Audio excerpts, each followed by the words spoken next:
huzuni moyoni, ni kipi kinakukosesha amani maishani?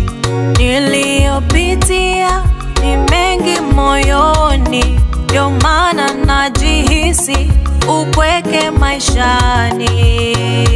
Acha mimi nikwambie, usiogope. Wanasema yu pamoja na wewe.